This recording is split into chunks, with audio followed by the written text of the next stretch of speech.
इस वक्त की महाराजगंज से बड़ी खबर आ रही। महाराजगंज में विकास का कुछ भी नहीं दिखा असर, कहीं नहीं दिख रहा विकास। अब होगा विकास। महाराजगंज में विकास दूर दूर तक नहीं दिखाई दे रहा। पिछले कई वर्षों से महाराजगंज की जनता ठगी जा रही। लोगों का सपना दिखा करके वोट ले रहे हैं, लेकिन जो सांसद बन जाते हैं लेकिन उनकी समस्याओं का समाधान नहीं होता। ऐसा ही कहना है महाराजगंज के गठबंधन प्रत्याशी वीरेंद्र चौधरी का।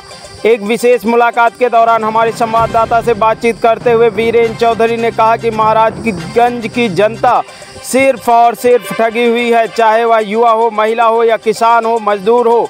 सिर्फ यहाँ के नेताओं ने उनका ठगने का काम किया, लेकिन अब यह नहीं होगा, बहुत हो गया। अगर जनता गठबंधन के प्रत्याशी को मौका देती है तो निश्चित रूप से यहाँ विकास दिखाई देगा।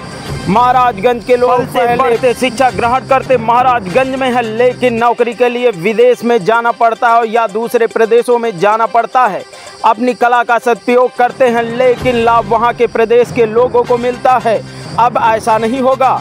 अगर जनता ने हमें अपनी ताकत दी तो महाराजगंज जनपद में ही रोजगार और नौकरी उपलब्ध कराएंगे।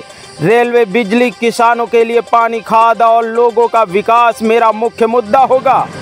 हम लगातार जनता के बीच में रहने वाले हैं और उनकी समस्याओं को सुनने का कार्य करेंगे। युवा तक भारत समाचार के लिए महाराजगंज से सुनील पाठक की रिपोर्ट। इस समय हम महाराजगंज में कांग्रेस कार्यालय पर मौजूद हैं। गठबंधन से चुनाव लड़ रहे हैं महाराजगंज से वीरेंद्र चौधरी जी। आइए इनसे खास बातचीत करते हैं कि महाराजगंज से आप चुनाव लड़ रहे हैं, आपके मुख्य विकास के मुद्दे क्या हैं? धन्यवाद आपको। विकास के मुख्य मुद्दे छोड़ दिए, विकास को सही नहीं महाराजगंज में तो सब कुछ करना पड़ेगा ना। अभी तो यहाँ क्या है ना, यहाँ पे कोई औद्योगिक विकास है, न रेलवे लाइन बनी हुई है, न यहाँ पे बाईपास बना हुआ है। महाराजगंज को विकास से अछूता है कि सब कुछ करना पड़ेगा अगर मौका मिला तो। पूरे 5 वर्ष यहाँ से एमपी रहे पंकज चौधरी जी, उनके विकास से आप कितने संतुष्ट हैं? ये आप खुद देख लीजिए ना, आपको पता चलेगा उनका संतुष्टि क्या फरमा। हमसे नहीं, पूरी जनता से पूछ लीजिए, कोई संतुष्ट नहीं है। आपके अपने क्या मुद्दे हैं जिस पर आप चुनाव लड़ रहे हैं गठबंधन से? देखिए, इसमें मुद्दों की भरमार है। एक मुद्दा हो तो आपसे बताऊं, महंगाई है, बेरोजगारी है, भ्रष्टाचार है। महाराजगंज का जो विकास होना चाहिए तो विकास नहीं है। किसानों के साथ उनके उचित मूल्य नहीं है, नौजवानों को उनका न्याय नहीं मिल पा रहा। तमाम मुद्दे हैं जिनको पिछले कई वर्षों से ये होता था कि फरंदा से महाराजगंज ट्रेन चलाई जाएगी, रेलवे लाइन बिछेगी। इस पर क्या कहेंगे आप? ये सवाल तो आप उनसे पूछिए जो कह रहे थे।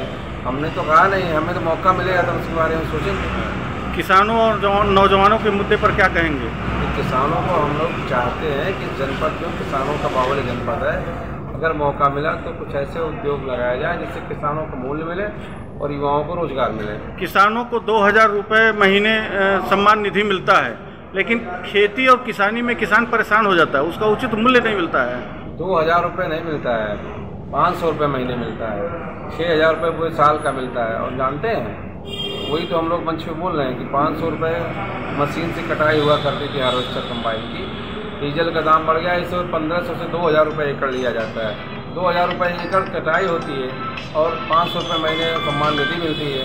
सोच लीजिए, सम्मान निधि तो हार्वेस्टर की कटाई के बराबर नहीं है। आपके आने से विरोधी पार्टियों में घबराहट है, चौधरी लोगों के वोटों को लेकर के। आप क्या कहना चाहेंगे कि चौधरी समाज किसके साथ है महाराजगंज में? देखिए, मैं तो इस जनपद का रहने वाला हूँ, यहीं की माटी के पैदा हुआ हूँ, इसी की धरती पर पला हूँ। तो यहाँ के लोग हमारे साथ रहेंगे कि दूसरे साथ रहेंगे? धन्यवाद।